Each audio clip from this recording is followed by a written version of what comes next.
इमरान खान जब से इख्तिदार से बाहर आए हैं तब से अपनी साबका हुकूमत की सारी अच्छाइयाँ अपने खाते में और सारी बुराइयाँ इस्टेब्लिशमेंट के खाते में डाल रहे हैं। हुकूमत की बुरी कारकर्दगी की जिम्मेदारी भी वो इस्टेब्लिशमेंट पर डालकर कह रहे हैं कि मेरे पास तो इख्तियार ही नहीं था। इमरान खान अपने एहतसाब के बयानिए में नाकामी का बोझ भी इस्टेब्लिशमेंट पर डाल रहे हैं। जिस नैब के जरिए पौने 4 साल सियासी मकासद हासिल किए, उसकी कार्रवाइयों का क्रेडिट लेते रहे, उस नैब पर आज अपना कंट्रोल ना होने का बयानिया बना रहे हैं। इमरान खान का कहना है कि नैब मेरे हाथ में नहीं थी, नैब को इस्टेब्लिशमेंट कंट्रोल कर रही थी। सवाल यह है कि बकौल इमरान खान नैब अगर उनके कंट्रोल में नहीं था, इस्टेब्लिशमेंट के कंट्रोल में था, वो उनकी बात नहीं सुनते थे, तो इमरान खान के दौर में नैब की कार्रवाइयों का फ़ायदा बराह रास्त इमरान खान को क्यों हो रहा था? खुद इमरान खान के और उनकी जमात या इत्तेहादियों के सारे केसेस ख़त्म कैसे हो रहे थे? उनके साथियों के खिलाफ कार्रवाई क्यों रुकी हुई थी? सिर्फ अपोजिशन क्यों नैब का टारगेट बनी हुई थी? इमरान खान के सियासी मुखालफिन को किसके कहने पर जेलों में डाला जा रहा था? शाहिद खान अब्बासी, हसन इकबाल, मिफ्ता इस्माइल, शहबाज शरीफ, हमजा शहबाज, साद रफीक, ख्वाजा आसिफ और दीगर रहनुमाओं से इस्टेब्लिशमेंट को मसला था या इमरान खान को मसला था? उन्हें क्यों नैब ने गिरफ्तार किया और इमरान खान के वुज़रा को कैसे पता चल जाता था कि अब कौन गिरफ्तार होने वाला है? खुद इमरान खान क्यों नैब की गिरफ्तारियों का क्रेडिट लेते थे? सबसे अहम बात यह है कि नैब अगर इस्टेब्लिशमेंट के कंट्रोल में था तो फिर उसके मुतनाज़े तरीन चेयरमैन को इमरान खान की अपनी हुकूमत में ऑर्डिनेंस के जरिए तौसी क्यों दी गई? जैसे काजी फायजीसा के खिलाफ रेफरेंस और चीफ इलेक्शन कमिश्नर की तैनाती समेत कई मामलों की तरह इमरान खान नैब की कार्रवाइयों को भी इस्टेब्लिशमेंट के खाते में डाल रहे हैं, उसकी नाकामियों को भी इस्टेब्लिशमेंट के खाते में डाल रहे हैं। मगर देखिए इमरान खान नैब की कारकर्दगी का बतौर वजीर आजम कैसे क्रेडिट लेते थे। नैब ने अपने 18 सालों में हमारे आने से पहले पूरा अब तक पैसा उन्होंने रिकवर किया था वो 290 अरब रुपया था, और हमारे 3 सालों में उन्होंने 519 अरब रुपया रिकवर कर चुके हैं। सिर्फ अब नैब ने बड़े बड़े लोगों के ऊपर हाथ डाला है। ये सिर्फ हमारे दौर में, हमारे दौर से पहले कभी नैब ने बड़े लोगों को हाथ नहीं डाला। आज इमरान खान कह रहे हैं कि बड़े लोगों के खिलाफ हाथ नहीं डाला क्योंकि नैब मेरे कंट्रोल में नहीं था। पहले क्रेडिट लेते थे वो रिकवरीज जिनका कोई सबूत नहीं है, उनका भी क्रेडिट लेते थे क्योंकि नैब दावा कर देता था और इमरान खान उसे सही मान लेते थे। बल्कि इमरान खान नैब की गिरफ्तारियों का क्रेडिट भी लेते रहे हैं। शाहिद खान अब्बासी को नैब ने गिरफ्तार किया तो इमरान खान ने अमेरिका में तकरीर करके उसका क्रेडिट लिया। खाकान अब्बासी बार बार तकरीरें कर रहे थे कि मुझे जेल में डालो, अगर मैंने कुछ गलत किया तो जेल में डाल दिया अब हमने उसे। इमरान खान के वुज़रा गिरफ्तारियों की पेशगोई करते और बताते कि नैब में उन्होंने क्या क्या शवाहिद देखे हैं। मैं आज आपके रिकॉर्ड का हिस्सा बना दूंगा। नेक्स्ट खाकान अब्बासी साहब है। आपको किस तरह पता है कि शायद खाकान अब्बासी साहब पकड़े जाएंगे? सर आप क्या समझते हैं कि काफी एविडेंसेस हमने नहीं जमा कराए हुए? अभी तो हम बहुत सारी चीजें प्रेस के आगे लेके आएंगे उसकी एलएनजी की। मुझे चंद रोज कबल आपको पता है नैब ने बुलाया हुआ था ख्वाजा आसिफ साहब के केस में। मुझे तो बज़ाहिर जो मैंने वहां मोटी मोटी फाइलें वहां देखी हैं उनके असासों की, बैंक अकाउंट्स की, मुझे तो लग रहा है लाहौर वाले ख्वाजे के बाद सियालकोट वाले ख्वाजे की बारी आने वाली है। तो ये क्या कहेंगे मैंने पकड़वा दिया? आपने कैसे देख ली? आपने कैसे देख ली भाई? ये फाइलें आपको किसने दिखा दी? नैब वो फाइलें इनको दिखा रहा था। कितनी गलत बात की आपने? पूछे नैब वो फाइलें इनको दिखा रहा था। फिर एक एक करके ख्वाजा आसिफ समेत अपोजिशन की तकरीबन तमाम क़यादत की गिरफ्तारी कराई गई।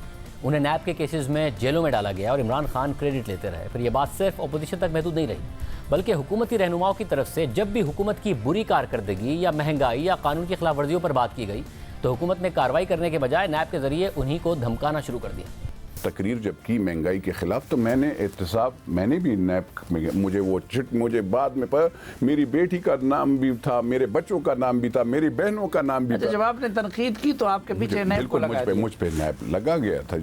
इमरान खान की हुकूमत के आखिरी दिनों में काफ लीग जब इस कशमकश का शिकार थी कि इमरान खान का साथ दें या उस वक्त की अपोजिशन का साथ दें, तो परवेज़ इलाही ने धमकियां मिलने का दावा किया और इमरान खान पर इल्ज़ाम लगाया कि उन्होंने नैब से कहा कि मोनी इस्लाही को पकड़ लो। चौधरी बिरादरान का इस्टेब्लिशमेंट से क्या इख्तलाफ हो सकता है? नैब इस्टेब्लिशमेंट के कहने पर चौधरी बिरादरान के खिलाफ ये कर रहा था या इमरान खान के कहने पर कर रहा था? इसके अलावा साबिक DGFIA बशीर मेमन ने दावा किया कि सियासी मुखालफिन के खिलाफ कार्रवाई ना करने पर इमरान खान ने उन्हें नैब की तरह वफादारी ना करने का ताना दिया। उमर चीमा साहब की स्टोरी में लिखा हुआ है कि आपको बुलाकर ये कहा और आपको ताना दिया कि आपने कुछ नहीं किया और मैंने एक फ़ोन कॉल नैब को की और देखें अगले दिन शहबाज शरीफ गिरफ्तार हो गया। इसको कहते हैं वफादारी। ये किसने कहा था आपको? जाहिर है चीफ एग्जीक्यूटिव वो उन्होंने मुझे कहा था, तो बाद में साबित भी हो गया ना कि उन्होंने किए बहुत सारे केसेस। वज़ीर आज़म इमरान खान ने आपको ये कहा? जाहिर है वही चीफ एग्जीक्यूटिव है ना पाकिस्तान के। दूसरी तरफ जो इमरान खान का साथ दे रहा होता था वो नैब की गिरफ्त से बाहर हो जाता था। मुतादिद हुकूमती अरकान और इत्तेहादियों के खिलाफ नैब के केसेस में कोई पेशरफ नहीं होती थी, बल्कि खुद इमरान खान का हेलीकॉप्टर केस समेत कई केसेस तो ख़त्म ही कर दिए गए। मालम जब्बा केस में खुद चेयरमैन नैब ने न सिर्फ रेफरेंस तैयार होने का दावा किया, बल्कि उन्होंने परवेज़ खटक की गिरफ्तारी की भी बात की। 16 और 17 मई 2019 को कॉलम निगार जावेद चौधरी ने उस वक्त के चेयरमैन नैब से होने वाली गुफ्तगू का अहवाल अपने कॉलम में लिखा था।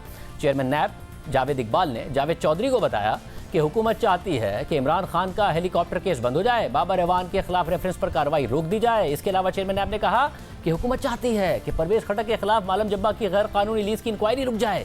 इसका रेफरेंस मुकम्मल हो चुका है और आप बहुत जल्द परवेज़ खटक को भी लॉकअप में देखेंगे। इसके अलावा इस गुफ्तगू में साबिक चेयरमैन नैब ने इत्तेहादियों के केसेस पर भी बात की और कहा कि यह दुरुस्त है कि हम अगर आज हुकूमत के इत्तेहादियों को गिरफ्तार कर लें तो ये हुकूमत 10 मिनट में गिर जाएगी। और फिर ऐसा ही हुआ।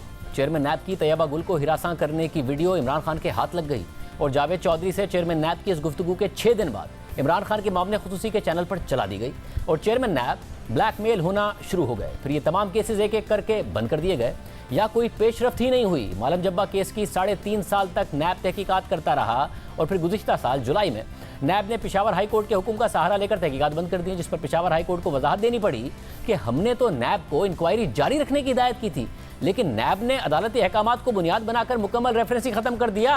यानी अदालत ने कहा कि उसने नैब को हिदायत की थी कि मालम जब्बा केस की तहकीकात जारी रखी जाएँ, मगर नैब ने यह मौक़िफ़ अपनाया कि अदालत ने तहकीकात मज़ीद जारी ना रखने की हिदायत की है।